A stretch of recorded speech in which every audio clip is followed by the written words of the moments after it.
Salam kerahiman. Hari ini kita akan baca sama-sama dari 182. Judulnya Tuhan. Dikatakan oleh Suster Faustina, aku tahu bahwa sejumlah orang memiliki bakat istimewa untuk menyakiti orang lain. Biasanya kita suka berpikir kalau bakat orang sesuatu yang berguna, yang positif ya. Tapi hari ini Suster Faustina memberitahukan kepada kita semua bahwa ada sejumlah orang yang punya bakat istimewa. Tapi justru bakat istimewanya itu adalah untuk menyakiti orang lain.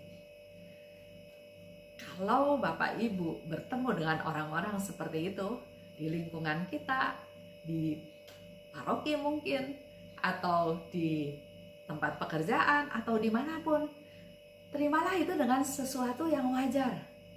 Karena Suster Faustina hari ini katakan ada sejumlah besar orang yang memang punya bakat istimewa untuk menyakiti orang lain. Mereka berusaha sekuat mungkin untuk mencobai kamu. Jadi mereka melakukan sesuatu untuk mencobai kita. Jiwa malang yang jatuh ke tangan mereka akan serba salah. Usaha-usahanya yang paling baik pun dikritik dengan penuh dengki. Ini yang dialami oleh Suster Faustina. Tapi nanti Bapak Ibu bisa lihat ya, justru melalui mereka kita mendapat kesempatan untuk rendah hati, untuk belajar mengampuni. Jadi ada bakat, ada orang berbakat istimewa untuk menyakiti orang lain, otomatis menyakiti kita, dan kita punya kehendak bebas untuk apa reaksi kita? Membalas atau mengampuni. Atau ini menjadi juga satu ujian, karena dia selalu mencobai kita. Walaupun kita berusaha sedemikian rupa pun, dia selalu mengkritik. Dan bukan kritik yang membangun, tapi kritik dengan penuh dengki. Selanjutnya, malam Natal. Jadi di awal Suster Faustina bercerita tentang jiwa-jiwa yang punya bakat istimewa tersebut. Selanjutnya dia bercerita tentang malam Natal. Hari ini aku bersatu erat dengan Bunda Allah. Dia bersatu erat dan dia katakan aku merasakan perasaan batinnya. Kalau kita juga bersatu erat dengan teman kita misalnya yang sedang kesusahan, kita tahu permasalahannya, kita peduli, kita berempati dan kita ikut merasakan kesusahan tersebut. Bersatu erat dengan perasaan batinnya.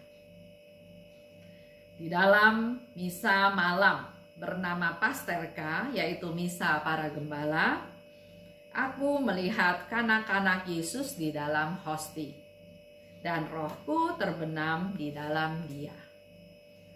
Dia melihat Yesus.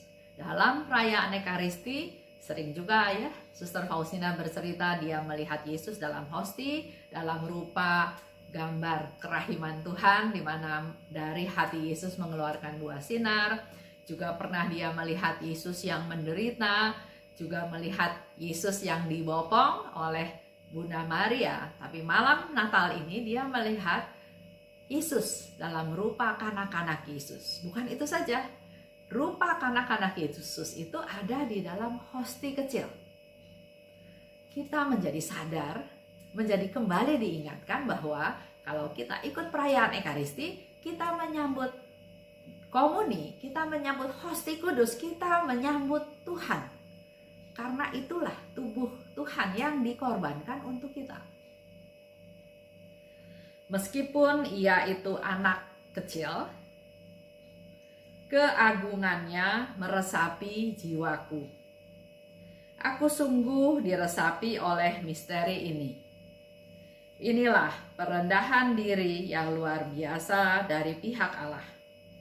Penghampaan diri yang tak terselami. Penghampaan diri yang tak terselami. Nggak masuk akal kan ya? Tuhan yang begitu luar biasa Maha kuasa, Maha esa, Maha tahu, Maha kasih, Maha segala-galanya. Tapi Tuhan mau merendahkan dirinya, datang sebagai seorang anak kecil, kanak-kanak Yesus, tapi ada di dalam hosti. Dan ini dikatakan oleh Suster Faustina sebagai perendahan diri yang luar biasa dari pihak Allah. Yesus mempersembahkan tubuhnya, mengorbankan tubuhnya untuk kita santap, untuk jadi kekuatan kita, untuk jadi perlindungan kita, untuk jadi kita dimampukan untuk bisa terus menjalani hidup ini dengan kekuatan, dengan keberanian, dengan pendampingan dari Tuhan Yesus. Yesus ada dalam diri kita. Yesus Tuhan yang luar biasa mau merendahkan dirinya sebagai seorang anak kecil, tapi juga dalam hosti. Inilah yang luar biasa tentang kerahimannya Tuhan. Dia selalu siap untuk disantap, untuk disambut oleh kita manusia-manusia yang datang pada Tuhan. Manusia-manusia yang berdosa, yang butuh pengampunannya, butuh kerahimannya. Dia merendahkan diri, siap selalu untuk kita yang mau datang padanya. Perasaan-perasaan ini terus hidup di dalam jiwaku sepanjang pesta Natal. Kita tidak akan pernah memahami perendahan diri yang luar biasa dari pihak Allah ini. Kita nggak mungkin bisa memahami perendahan diri ini, ya. Semakin aku memikirkannya, Suster Faustina nggak lanjutkan kata-katanya. Semakin aku memikirkannya, memikirkan Allah begitu agung tapi mau merendahkan dirinya sedemikian rupa dalam rupa hosti. Kesimpulannya, Tuhan dengan kerahimannya merendahkan diri serendah-rendahnya dalam rupa kanak-kanak Yesus dalam hosti. Jadi dalam menyambut Komuni Kudus kita perlu persiapan, perlu ada kerinduan karena kita mau menyambut Tuhan. Roti tidak beragi, ya. Hosti, roti tidak beragi. Bahkan Tuhan Yesus rela dipenjara dalam tanda kutip dalam tabernakel. Selalu siap menjadi makanan rohani untuk kita yang haus, untuk kita yang datang padanya. Dan selalu memberikan rahmat berkat yang kita butuhkan. Itu yang dikatakan oleh Yesus. Engkau tidak pernah menduga apa yang aku bawa. Dalam Komuni Kudus, rahmat-rahmat apa yang aku bawa, yang aku berikan kepadamu. Tuhan yang rela menderita, disiksa, disalib untuk menyelamatkan kita. Tuhan yang terus bertekad mencari jiwa-jiwa untuk diselamatkan. Coba lihat, evaluasi diri kita sendiri. Siapa saya? Orang yang egois, yang sombong, yang menolak rahmat Tuhan, yang lemah, yang banyak dosanya. Tapi itulah yang Tuhan cari. Dia merendahkan dirinya serendah-rendahnya dalam rupa hosti yang siap kita sambut. Mari kita juga meneladani Yesus yang mau merendahkan diri untuk keselamatan jiwa kita. Kita belajar dari Tuhan, kita juga merendahkan diri, belajar merendahkan diri kita untuk supaya juga bisa menjadi alatnya untuk menolong jiwa-jiwa orang-orang lain yang perlu diselamatkan. Jadi orang yang berdosa bukan ditindas, bukan dihukum, bukan dicecer dosanya, tapi lebih ke arah membuka hati, berusaha mengampuni mereka, dan membawa mereka kepada Tuhan. Kalau kita ingat kembali ke cerita tadi Suster Faustina di awal, ada sejumlah orang yang punya bakat istimewa untuk menyakiti orang lain. Nah, orang-orang tersebut bukan untuk kita hindari, tapi kita doakan.